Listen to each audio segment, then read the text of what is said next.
On an ordinary Wednesday like any other, the Maybrook Town Police received reports from 17 families that their children had disappeared in the middle of the night. Or more precisely, at exactly 2:17 a.m., they left their beds of their own accord, opened the door, and ran into the pitch-black night as if guided by some invisible force. Notably, all 17 children were in the same class homeroomed by teacher Justine Gandy, so it's no surprise all suspicion fell squarely on her. The only student in Justine's class who did not vanish was Alex, a quiet boy with sad eyes.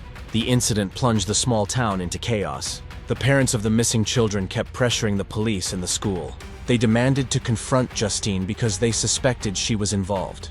At first, the police also focused their attention on her, but ultimately found nothing of substance. As for Alex, he also said he didn't know anything about it.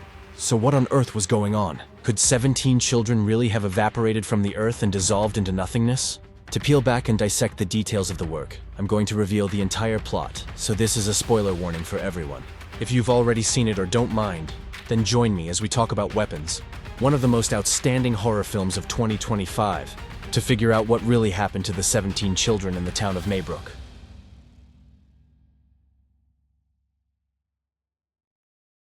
It's strange that the film is titled Weapons, which, taken literally, means weapons. At first glance, the title seems unrelated to the story in the first 15 minutes about the 17 missing children and the despair of the parents and those involved. Yet this is precisely the core point that underpins the value of Weapons. It frames that heartbreaking event itself as a weapon capable of killing any parent.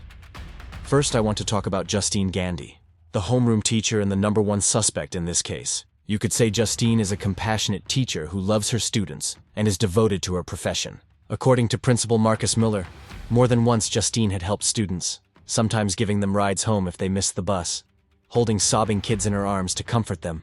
She's even quite perceptive, reading the children's facial expressions to guess their moods. However, Justine's methods aren't always effective. In reality, many parents are sensitive about a female teacher having physical contact with their children, even a reassuring hug. In today's increasingly complicated society, we can understand the parents' worries. They're cautious because their children are at a developmental age and easily exploited by bad actors. When the kids disappeared, Justine became the focal point of anger and criticism. Her private life was dug up. Everything from her past, whether related to her current job or not, was hauled out for public gossip. People spoke ill of her, tearing her down at the first opportunity. Even her excessive concern for students was used against her, spun as a way for Justine to manipulate and entice the kids. In the midst of a tense parent meeting, someone abruptly stood up and loudly accused Justine of being irresponsible in protecting the students, even implying she was involved in the disappearance of the 17 children. In other words, in the eyes of many, Justine could not be innocent. Film critic Griffin Schiller argues that the injustice Justine suffers reveals the helplessness of the entire community when no one will sit down and think things through. They're willing to use the power of the mob to judge, blame, and nitpick someone, because that's easier than considering the scenarios and possibilities, what could or could not have occurred, in a complex case. It turns accusations into a weapon that destroys another person's self-respect, while also distracting us, letting us temporarily forget our pain in favor of rage. To me, that's the perfect answer for what's happening in Maybrook. People pulverized by guilt feelings, yet with no room to mourn because they're harassed day and night.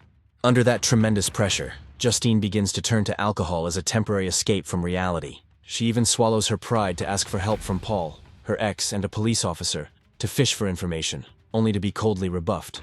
Like everyone else, Justine can only wait for the police to investigate and can do nothing. Yet something pushes Justine to act. Something that makes her restless, that has her arguing with Principal Marcus when he is forced to suspend her from teaching. She says she needs to work because she loves the kids. The question is, why is she doing this? Why go to such lengths to clear her name? I think reputation is what Justine truly wants to protect. Keep in mind, Justine is a principled person. She's willing to confront anyone who moves to attack her without fear or hesitation. She doesn't deny a checkered past. Justine came to teaching out of a pure love for children and the joy of passing on knowledge. That's why she cannot accept having her character trampled on. Justine grows reckless, approaching Alex, the only student who didn't vanish, and following the boy all the way home. In contrast to Justine, we have Archer, a father racked with grief and despair. You could say Archer is hot-headed, rigid, and somewhat old-fashioned. All his actions, words, insults, and anger are aimed at Justine. It's hard to blame Jack Archer. or any of the parents whose children vanished on that fateful Wednesday. The hardest, most brutal thing any mother or father can imagine is losing the child they love with all their heart. That truly is a horrific experience no one wants to face. Even more terrifying is not knowing why they disappeared or whether they're still alive. Hundreds of what-if scenarios torment you with fear. If we'd been more careful, would things be different? If that night we had woken up in time and rushed after them, would they have vanished into the night? That is Archer's daily reality. Every second is like a cold blade twisting into his heart, forcing him to ask whether he's truly been a good father. There's a moment where Archer dreams of chasing after Mail on the night the boy disappeared. He's stunned to realize he's standing in front of his own house. A gigantic gun looms into view, an image suggesting danger lurks everywhere, even in the place that should be safest for children. That's why he keeps apologizing. Archer has never truly expressed his love to his son. Director Jack Greger portrays Archer's anguish in a raw, abrasive way that's hard to believe. He becomes angry, frenzied, and out of control, because that's the only way he can release himself from pain, while also driving him to investigate, ultimately uncovering an anomaly by analyzing footage of the children's movement. In truth, the heartbreaking events in Maybrook all stem from Gladys, the bizarre relative who suddenly moves in with Alex's family. The moment she arrives, she quickly subjugates his parents with dark magic and forces Alex to keep quiet or risk harm coming to them. For days afterward, Gladys orders Alex to steal an item from his classmates and bring it to her. She says she's very weak, and only by feeding on the children can she become strong again. You could say Gladys is the embodiment of absolute moral decay. A person willing to trample every human norm, even exploiting children, to nourish her depraved longing. Gladys becomes a distinctive villain archetype for contemporary horror, not only frightening in herself, but also because evil can wear any face it wants, even that of a familiar family member. With a garish orange wig, a ghost-white face layered in heavy lipstick, Gladys stuns on sight for her eccentric look, while her syrupy, fake voice makes the audience feel revulsion at her inhuman crimes. Gladys is like a parasite living off its host. If you're observant, you'll notice the theme of parasites appears twice in the film. The first time is when Gladys visits Principal Marcus's home. The TV is playing a program about cordyceps fungus and how it kills ants. The second is in Alex's memory of a lesson about parasites that inhabit the human body. No one knows for sure whether Gladys is truly Alex's mother's sister. One theory suggests that as a child she was frail with illness and learned witchcraft to prolong her life. Others argue Gladys has actually lived for hundreds of years by leeching off others. She drains people's life force and continually moves on, worming her way into family after family to continue her crimes. She even tells Alex she can do anything she wants to his parents, make them harm themselves or others. Gladys is like cordyceps, able to control the host at will. This leads us to a fascinating theme. What would we do if we discovered a way to extend our lifespan? Most people, when faced with the choice to end someone else's life in exchange for their own immortality, would stop and say no. But Gladys is different. She defies nature, committing unspeakable crimes to cling to life. Even if we assume she suffers some agonizing illness, it doesn't make her any more sympathetic, if anything. Her kidnapping and exploitation of an entire family and 17 children is beyond excuse, only more loathsome. Archer once said the children's running form looked weaponized, as though they had locked onto a target and were charging like moths to a flame. In a sense, Gladys's method of selecting prey is similar. She observes, chooses carefully, then seizes control. She doesn't kill immediately. She siphons life away like a parasite. When one host is used up, she finds the next victim, perpetuating an endless cycle of atrocity. Opposite this villain, we must mention law enforcement, represented by Paul. Although he's a cop, Paul is not fully committed to his job. He carries a constant air of fatigue and ennui, nagged by his controlling wife Donna and the judgmental eye of his father-in-law, Ed Locker, who is also the police chief. To some extent, we can sympathize with him. Danger lurks at every turn. There's always someone ready to ambush him when he's on duty. Anger simmers within Paul, waiting to explode into a fist. He's the sort of person whose violence hides beneath a calm exterior. Paul is an allegory for officers who abuse power, leaning on connections to cover incompetence and guilt. He becomes a kind of toxin in the community, not killing Maybrook instantly, but seeping in, corroding its moral fabric, rotting it from the inside. Meanwhile, the film's most compelling character, to me, is James, a full-blown addict who constantly gets into trouble and is the victim of the community's indifference and selfishness. He embodies Maybrook's abandonment of the vulnerable, exposing the violence embedded in the town's social structure, where anyone feels free to beat him down. James is ready to destroy himself with drugs and a debauched lifestyle.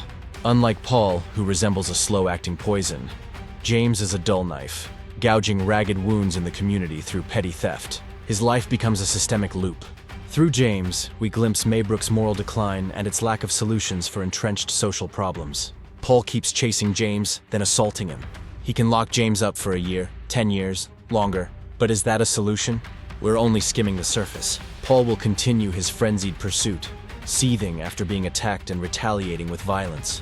James will remain mired in addiction, unemployment, and poverty, running, resisting, getting beaten, and finally dying in some alley no one notices. Both Paul and James are like weapons out of control, latent threats to everyone around them. As for Principal Marcus, he's likely the most mild-mannered figure in the film, but excessive mildness turns him passive and apathetic. He avoids conflict, tries to snuff it out the moment it flares. In the end, Marcus merely wants to live decently, abide by professional ethics, and remain neutral. Yet set amid a society already riven with cracks, Marcus seems to be swept along by that current. The frightening thing is not only a life of indifference to injustice, but how safe and comfortable that choice can feel. It inadvertently sows seeds of danger for the community and future generations. That's exactly what Marcus has been, is, and will be experiencing if he keeps ducking trouble. The Fishers named Paul, James, and Marcus had long existed in Maybrook. Ironically, the approaching storm called Gladys unintentionally shattered everything. Masks broke one after another, revealing true faces. That pushed these three men, of different temperaments and social status, into becoming victims manipulated by Gladys. She turned them into lethal weapons in the most literal sense.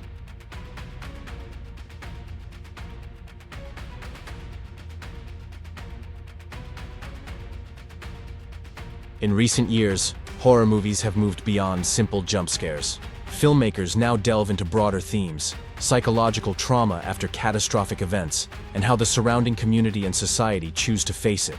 Weapons is no exception, but to a certain extent, director Jack Greger deftly elevates this idea to a new level. As the film nears its end, Alex, through cunning and courage, uses Gladys's own witchcraft against her, triggering the 17 children to become feral and uncontrollable. The result, she's torn to pieces. The film closes with a voiceover noting that a year after the incident, a few of the children begin to communicate again, subtly confirming that the horror in Maybrook has left a deep imprint on their minds.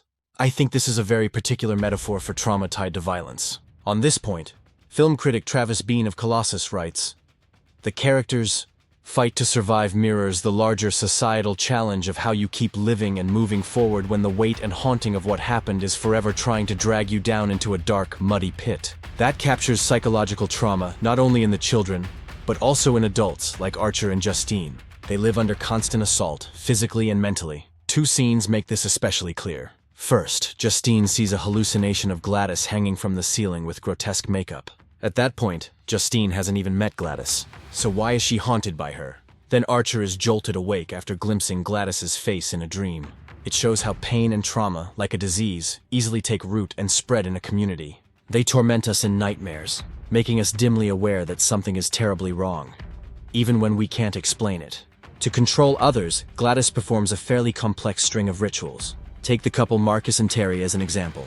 After identifying Marcus as a puppet, she plucks one of his teeth, then wraps it around a spindly, thorny branch. She slices her own hand and smears blood onto the branch.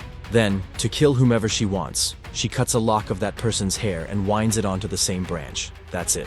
The target is locked, and Marcus becomes her living weapon.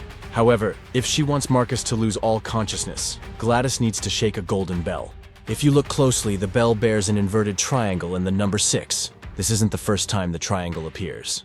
It shows up in the film's title card, encircled by a small ring. For those who don't know, that's the symbol of Alcoholics Anonymous, a fellowship that supports people with alcohol problems in getting sober and staying that way. But the triangle in the film is inverted compared to AA's logo, implying that instead of helping us escape the suffering addiction brings, it drags us deeper and deeper into a dark morass. The number 6 on the bell represents the 6 people in the film when they face their issues. It's not hard to see that when confronted with fear and pain, the characters gravitate toward more stimulation. Justine starts drinking. Paul and Archer treat violence as a solution. James, a drug addict, scrambles for money to score. Marcus is addicted to a false sense of safety. And Gladys is addicted to the feeling of being alive, of existing, feeding on others' health to dodge death. In the end, no one truly wins. 4 of them die, and the remaining 2 are scarred by trauma for life. Home, the place we return to after a hard day's work, the place that heals and mends every emotional wound with love, becomes, with Gladys's intrusion, the target of bitter irony. She enters the home and mercilessly destroys everything. You can see Gladys is more than a villain or a demon. On a higher level, she represents the myriad dangers lurking out there, capable of infiltrating our families at any time, waiting for the right moment to strike and torment victims in their helplessness. What makes Weapons one of 2025's standout horror films is its creative storytelling and the way it strikes at the deepest fear, losing the ones we love. The town of Maybrook becomes a mirror reflecting a tiny community groaning under the weight of tragedy, where individuals fracture one by one under unbearable pressure. No one knows what the town's future will be. One thing is certain, it will never be the same again. And you? Have you seen this unique film yet? If you have any thoughts, don't hesitate to leave them in the comments so we can discuss further. That's the end of the video. Thank you for watching. For now, goodbye and see you next time, and... in case I don't see ya, good afternoon, good evening, and good night. Yeah.